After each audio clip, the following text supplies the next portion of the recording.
Okay, hi Year 12s.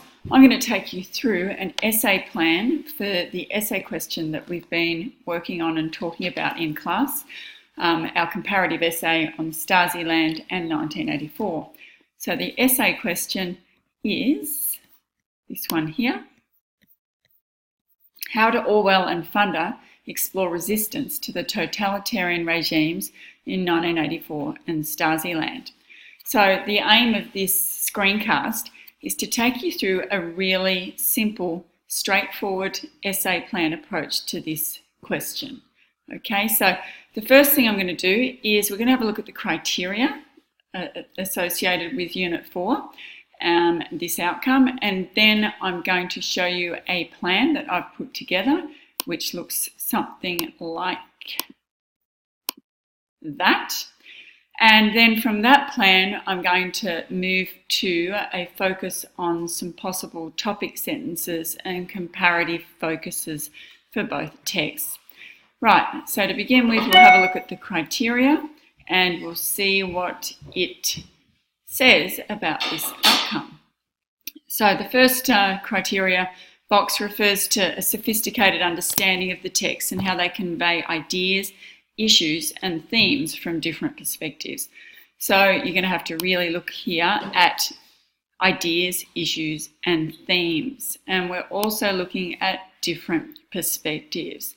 When we come to look at the how in the question, which is the first word in the question, that's going to be really crucial. Okay, so just as a little tip, anytime you see a how in an essay question, you really need to clue into what that is directing you to think about, because it's so easy to ignore the how and to focus on what seem to be other keywords in the question. For me, the how is a really, really important one. Okay, the second criteria, identification of highly significant connections and areas for comparison. So we need those connections and we need to think about areas for comparison. So when we set up our essay plan, we're going to set it up in such a way that the comparative features are going to be obvious, because we're going to be looking at three common kinds of ideas, issues and themes that connect each of the two texts. All right, so that's how we're going to do it. It's going to be in the essay planning that we're going to find those significant connections and areas for comparison. Our third criteria, a sustained and insightful comparison that presents an enriched understanding of the ideas, issues and themes in both texts through complex analysis of the similarities and their differences. Right, so we've already dealt with ideas, issues and themes in the first criteria. So what we need to do here is you need to demonstrate a sustained and insightful comparison. So you're not just looking at one point of comparison throughout the text. You're really going to have to show in the way that you develop your essay how that comparative focus evolves throughout the text. And I'll make references to that in the plan as we go along. Okay, the next part here is the complex analysis of similarities and or differences. All right, so that keyword complex is something that I'll clue you into as well. Our next criteria is considered use of textual evidence to support the comparative analysis. The way that I show you how to go about building your essay will embed the textual evidence as a core component of that. So we'll tick that box there. The next one is skillful control of the features of comparative analysis, including the highly proficient use of structure, conventions and language, including the use of relevant meta-language. All right, so they're all your linking words and your capacity to move between the two texts and that segueing between the two texts in a way that's fluent and expressive. Again, I'll show you a strategy for doing that. It's not the only strategy, but it may work for you. The next criteria is skillful control of the features of comparative analysis, including the highly proficient use of structure. We've looked at that. The final one is highly expressive, fluent and coherent written language that employs the skillful and accurate use of spelling, punctuation and syntax. I won't spend any time on that. You should be all over that by now. Okay, so let's have a look at this plan here. So what I did to start with, and I'll just take you through the process, is I mapped out my ideas and then cross-referenced the ideas that I'm going to explore with some page references. So going back to textual evidence, there's plenty of textual evidence here. So irrespective of what you think about my essay plan, you can adapt it to cover any of these kinds of ideas that are referenced here in terms of the page references. So I'm going to only touch on a couple of them, and I'm not going to go into detail in terms of the evidence. That will be up to you to then take that next step. But I certainly have provided you with lots of little references to any number of sources of evidence that will help build your essay. Okay, so as I said before, the how is really crucial. I'm not going to dwell on the how just at the moment. I just want to look at the building blocks for the essay. So how do Orwell and Funder explore resistance to the totalitarian regimes in 1984 and Stasiland? When I unpacked this essay topic, I really looked at resistance and totalitarianism here. And so setting up my essay, it seemed to me to be logical to order the essay in such a way that focused firstly on totalitarianism and the nature of totalitarianism in both texts, to then look at resistance and the nature of resistance in both texts, and finally to focus on the effectiveness or ineffectiveness of resistance in both texts. And in that way you can kind of bring in the how as well, though you'll hopefully be bringing it in each body paragraph as well. And so they're the three ideas that you would be touching on in your introduction, and then you've got your conclusion there and making some kind of evaluative statement about the nature of resistance and whether it is in the end effective or ineffective, given the challenges that it presents in the totalitarian regimes of Funder and Orwell. So that's the broad outline that I'm going to use to develop my ideas. To break that down even further, and there's lots of ways you can go about this, but in terms of totalitarianism, it made sense to me to really hone in on control and perhaps link control and torture. Later on, I'll write in the plan that I've developed further the way that control happens in terms of manipulating reality and manipulating the truth and compelling individuals within both respective regimes to believe stuff that is kind of insane and a bit crazy and just not plausible, often contradictory, often with no basis, okay, no evidence, no facts that confirm the true nature of that world. So to be reliant on conjecture and fabrication and myth to forge a reality that is just not true is one of the mechanisms that the party uses, certainly in Big Brother and even with the Stasi, to maintain control over individuals. The second component of that is fear and torture, the fear of interrogation, the fear of jail, the fear of vaporization, the fear of death as a persistent reality in both regimes. There's some similarities there, but there's also some differences which I'll allude to later on. But we've got this broad banner of control and torture that I think fits both texts really well. You've got propaganda and history as well. So if you wanted to explore that under the banner of totalitarianism and the way that totalitarian regimes invariably according to both Funder and Orwell, rely on propaganda and rely on presenting a version of history that establishes the validity of the regime. Those two things become essential features of the regimes that they prop up. I haven't done a lot of work on surveillance, but if you wanted to include a focus on surveillance in both Stasiland and 1984 as a feature of totalitarianism, that's also a really crucial component of totalitarian regimes. All right, so that's enough information really on the first body paragraph. That'll give you heaps to go on. Our second body paragraph is going to focus on resistance. So in both texts, we can see that rebellion in the form of political rebellion forms a component of resistance.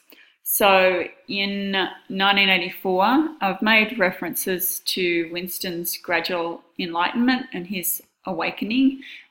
There's also references to Julia's rebellion, but I would argue that they're two different forms of rebellion, and that Julia is a rebel from the waist down, so she very much accepts the reality of her society, but believes that she can defy the party in her individual actions on a day-to-day basis, whereas Winston is more about overthrowing the regime, and so his rebellion becomes politicized for that reason.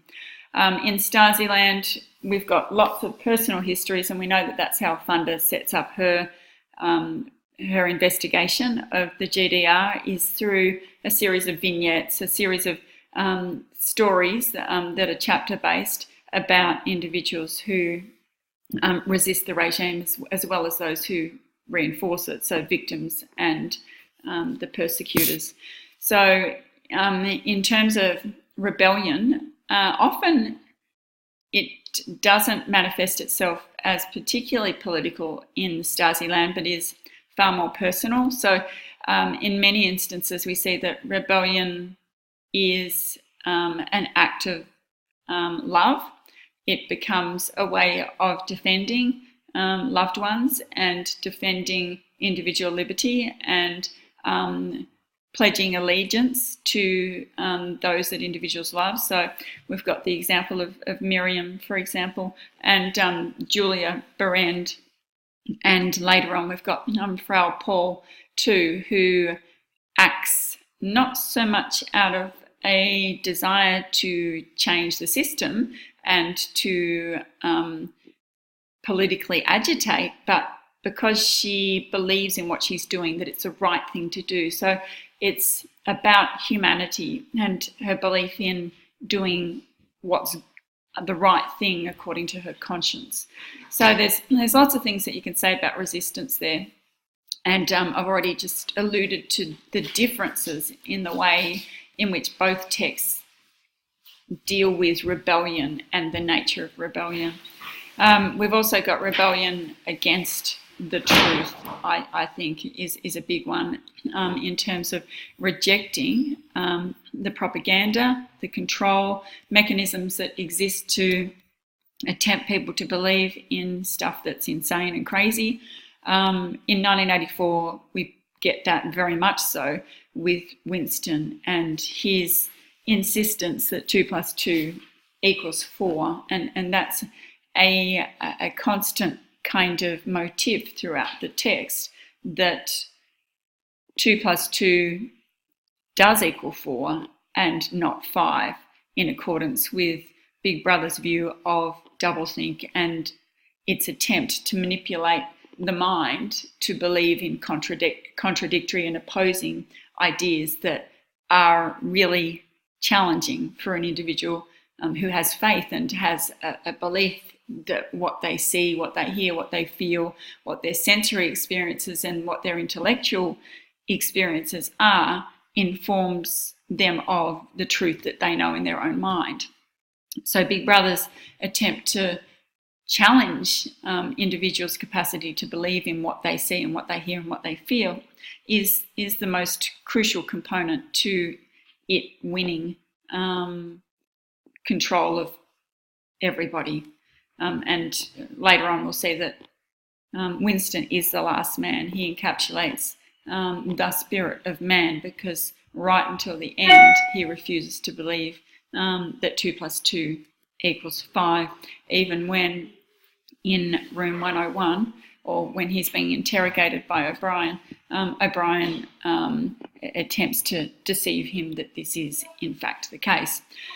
Okay, so we've sort of got that in Stasiland as well. There's lots of references to the way that the Stasi attempt to manipulate its individuals to believe stuff that's simply not true and not believable. So we see, for example, with Miriam Weber and Charlie and his death, the lies and the fabrication of the truth that the Stasi attempt to present to her in order to get her to believe the nature of Charlie's death.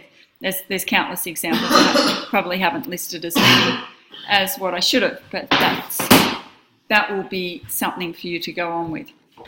Okay, so that's resistance. Thirdly, in this paragraph, I think I would look at the effectiveness or the ineffectiveness of resistance, and that way you can bring in the how a little bit in terms of what both texts are attempting to do in communicating this idea of the individual versus the state. So I've broken this down into victory and defeat, and there's a lot of ambivalence here. So I think it's important in terms of analysing the construction of the text to look at the way that there are lots of different nuances and shades of grey, so that there is no definitive idea about whether the individual in the end can triumph over the regime that it's attempting to challenge. So I'll just leave it at that so I can move on to the other stuff, but that's where I'd be heading with that. And I sort of allude to that in the conclusion there, which I'll go into more detail in this next document here. So as I outlined before, these are my three ideas: totalitarianism, resistance, and whether it's effective or ineffective. So the first body paragraph, here's my topic sentence here.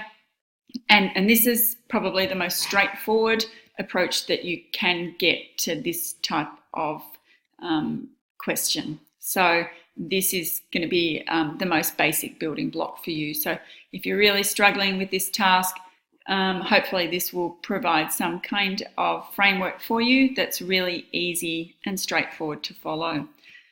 So, number one, both texts establish the challenges of resistance by setting up the individual against an all-powerful totalitarian regime. The extent to which Big Brother and the secret police control and oppress the individuals who inhabit, that doesn't make sense, who inhabit it, establishes the impossibility of defiance.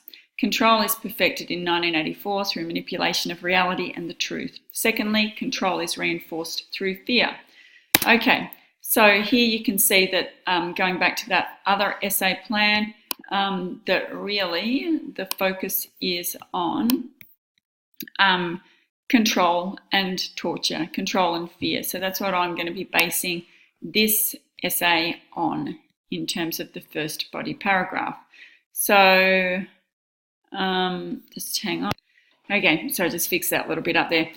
So the first body paragraph is going to focus on totalitarianism and the way that control and fear operate to really manipulate individuals. So segueing into 1984, control is perfected in 1984 through manipulation of reality and the truth. Secondly, control is reinforced through fear. Okay, so that we've got manipulation of reality and the truth, and we've got fear. Then from there, you use your examples from the plan. Okay, so you need to go back to all of these examples and page references here, and you need to have a flick through and see which ones you want to develop in terms of the evidence that you wish to explore. So don't forget to adopt the Thiel approach. So you need to, once you have chosen your examples, you need to reference the examples and you need to briefly explain their relevance to the idea about control. Then we're moving to a focus on Stasiland. So in terms of the criteria, going back to this criteria here, we're looking at sustained and insightful comparison and complex analyses of similarities and differences. So hopefully this is the a focus on the sustained and insightful comparison of the text, along with the features of comparative analysis. Okay, so hopefully I'm incorporating a focus on both of those aspects of the criteria through this structure here. Okay, so the word similarly is going to be your linking word here, and you'll need to make sure that in terms of your meta language, you've got a bank of words that are going to provide you with that opportunity for doing that insightful comparison. And that, what was the next criteria? Skillful control of features of comparative analysis. Okay, so similarly, control in Stasiland is evident in the fabrication of the truth and the manipulation of the facts. Additionally, Stasiland, like 1984, shows how the Stasi use interrogation and fear to silence opposition.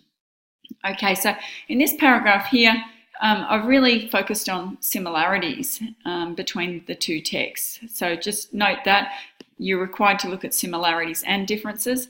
At this stage, I've just sort of drawn on the similarities. So again, I'm going back to the fabrication of the truth and the manipulation of the facts, and I'm looking at fear and interrogation. Okay, so see up here how I've done the same thing: manipulation of reality and the truth, and fear. All right, so hopefully that'll all combine in a way that is easily understandable. And then your final statement for that body paragraph, I have said that in many ways Stasiland and 1984 examine the way totalitarian regimes manipulate the truth and foster a culture of fear as mechanisms for maintaining control. Okay, so just finish it off. Okay, the next body paragraph is, remember, focusing on resistance. And we need a linking sentence to connect the previous idea as well. So let's see how we've gone here. Despite the control mechanisms imposed upon them. Okay, so there's your linking sentence. Despite the control mechanisms, dissenters in both Stasiland and 1984 challenged the nature of their worlds. In 1984, Winston Smith's suspicions about the reality of Oceania provokes him to discover the truth. Okay, so in turn, the deception he uncovers compels him to move from thought to action in spite of the inevitability of torture, interrogation, death, and vaporization. All right, so here we're looking at Winston Smith and discovering the truth. Okay, so his awakening, okay, as a form of rebellion, and how he turns from awareness and thinking about the disturbing nature of his world to acting, okay, and agitating for change. So that's going to be that focus there.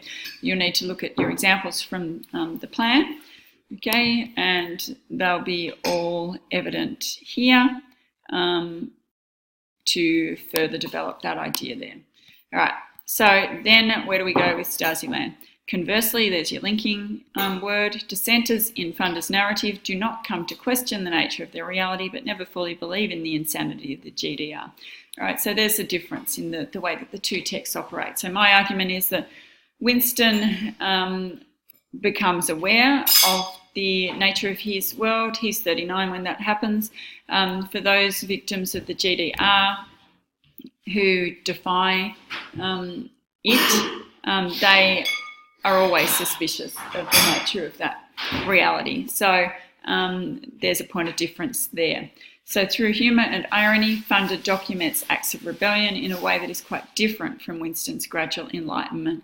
The threat to loved ones or the erosion of personal liberties is often what incites opposition. Okay, so note those differences in the way that the two texts operate in terms of Winston Smith's gradual enlightenment, and we're encouraged as readers to follow this process of enlightenment as each little clue to the picture dawns upon him, and he finally sees through the image of Rutherford and Johnson and Aronson that he recollects on from 10 years previously, that he's living in a world that is quite duplicit and deceptive. So in comparison, we've got Funder's text, which I believe suggests that the victims don't have that gradual dawning of the nature of their world as being fabricated, but kind of always know that it's insane and a bit crazy, but just kind of accept it until something happens to them personally. So Funder documents acts of rebellion in a way that's quite different from Winston's gradual enlightenment. So it's not a process of gradual enlightenment. We see that what happens to them frequently is quite spontaneous, and it's reactionary. It's, for example, the example of Miriam Weber again as a young girl who plasters posters on the streets of Leipzig. She does that as a spontaneous act of defiance without really thinking too much about it. She's a young girl, and she and her girlfriend put these posters up that say consultation, not water cannons, in response to some demonstrations that are quickly repelled by the Stasi. So, like 1984, once individuals rebel, there's no going back. So there is a similarity there. So we've looked at some differences there in terms of individuals and the nature of individuals and their belief in the system or their lack of belief in the system, and then the fact that once you become an opponent of the regime, there's no going back. Okay, so that's a similarity. So use your examples from the plan. Then moving on to our third body paragraph. So here we're looking at the effectiveness or the ineffectiveness of the struggle. So let's have a look at that. So the struggle against the all-powerful Big Brother and the surreptitious Stasi is shown in both texts to have significant personal consequences. Smith acknowledges the inevitability of death as soon as he takes the decisive act of writing a diary. Yet despite the overwhelmingly fatalistic overtones that predict Winston's subjugation, it is possible to see him as a triumphant hero. So I talked earlier on about the ambivalence of both texts and the how the authors explore resistance. So there's a nice opportunity here to look further into that, the how. Okay, so I think by remaining ambivalent about the nature of victory or defeat is a way of dealing with that how component of the question. So, yet despite the overwhelmingly fatalistic overtones that predict Winston's subjugation, it is possible to see him as a triumphant hero. So looking at both elements of that, the fact that he is defeated, yet maybe he's also triumphant. Use your examples from the plan to explore that idea about him being defeated and his act of political rebellion being quite fatalistically doomed, but simultaneously seeing him perhaps as the spirit of man and the last human, and in so doing acknowledging the triumph of the ending. So furthermore, in terms of the how, you can look symbolically and textually at the way the novel feeds into ideas about the fatalistic nature of Smith's defeat.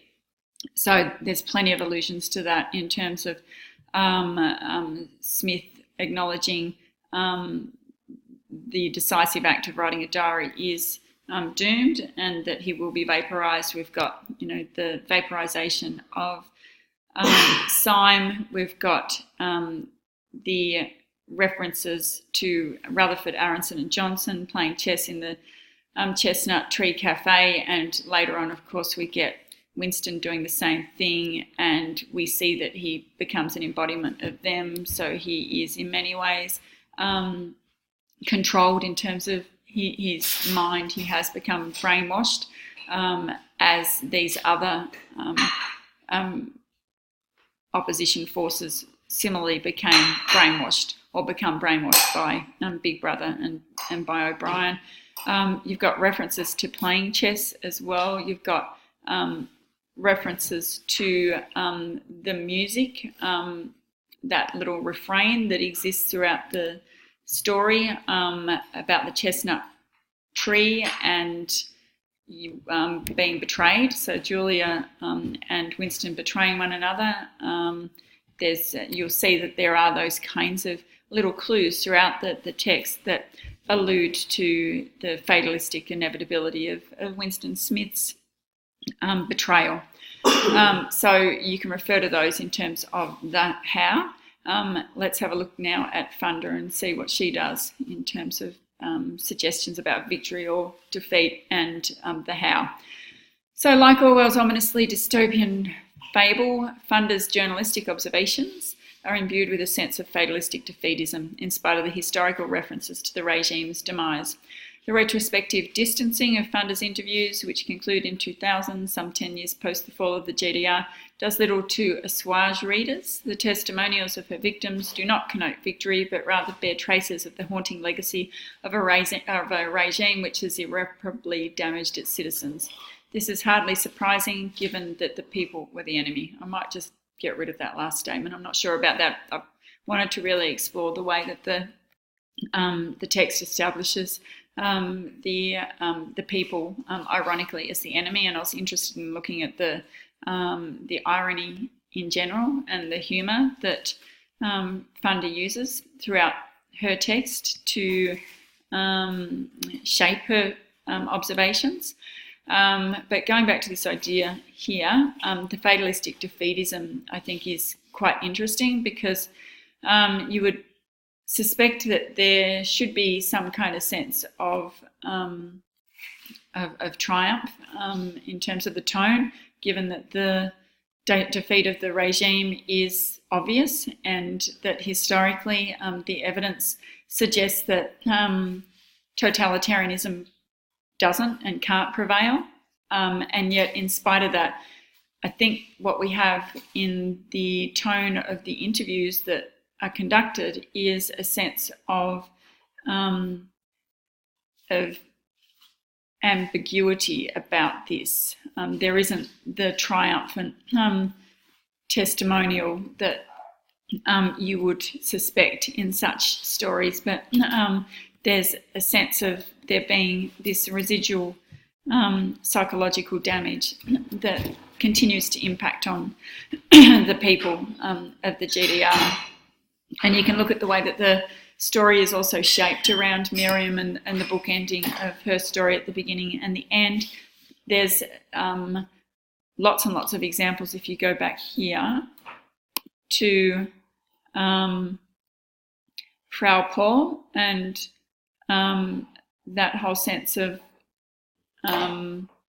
defeat in terms of the fact that she sees herself as a criminal. She's been made a criminal. She was never a criminal.